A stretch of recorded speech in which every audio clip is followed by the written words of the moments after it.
Johnny master అంటే ఆకులో ఈగలాంటోడు. ఇంకా అంతకంటే పెద్ద పెద్ద తలకాయలు ఉన్నాయి. మరి వాళ్ళ వాళ్ళ బాగోతాలని బయటకు రావద్దా? ఇదే పూనం కౌరు 7-8 ఏళ్ళుగా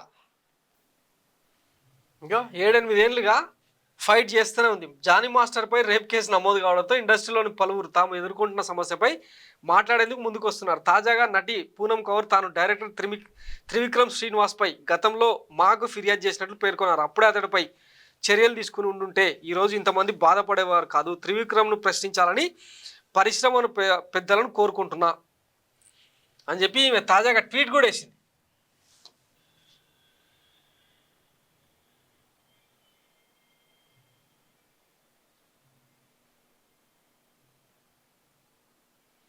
ఇదిగో, had Ma Association taken complaint on Trivikram Srinivas and I and many wouldn't have had the political suffering.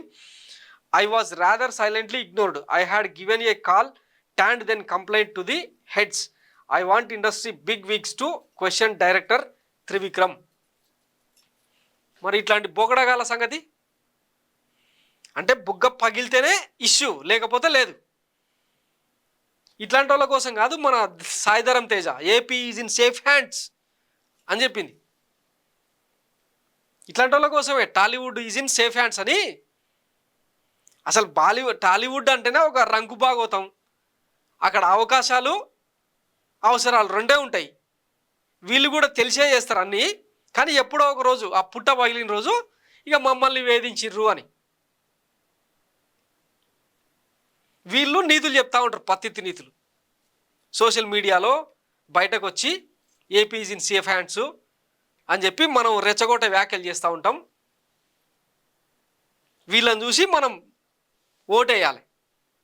ఇప్పుడు ఆ డైపరాదిగాడు వీళ్ళందరూ ఏమైపోయినరు? పిఠాపురాన్ని ప్రపంచ పటంలో పెడతాడు పవన్ కళ్యాణ్ అని చెప్పి మొన్న వరదలు వచ్చి మునిగిపోతే ఒక్కడు గతిలేడు. ఇట్లాంటి జబర్దస్త్ ఆర్టిస్టుల రాజకీయాలను శాసించేది. ఒకసారి ఆలోచించండి. రాజకీయాలు అనేది సీరియస్ సబ్జెక్టు. ఎవరు చెప్తే మోటివేట్ అవుతున్నారు?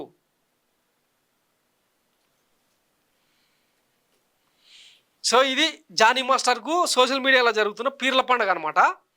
ఇక రేపు వచ్చి మరి ఎట్లా డ్యాన్సులు వేస్తాడో ఏం చేస్తాడో చూద్దాం. దీని మీద పోలీసులు ఎట్లాంటి కంప్లైంట్, యాక్చువల్గా అది ఆంధ్రప్రదేశ్లో ఇట్లా ఫైల్ అయ్యి ఉంటే మరి ఆ కేసు తీరు ఎట్లా మారుతుందో తెలియదు. కానీ తెలంగాణలో రాయదుర్గం పోలీస్ స్టేషన్లో నమోదు కావడం కొంతలో కొంత ఊరట.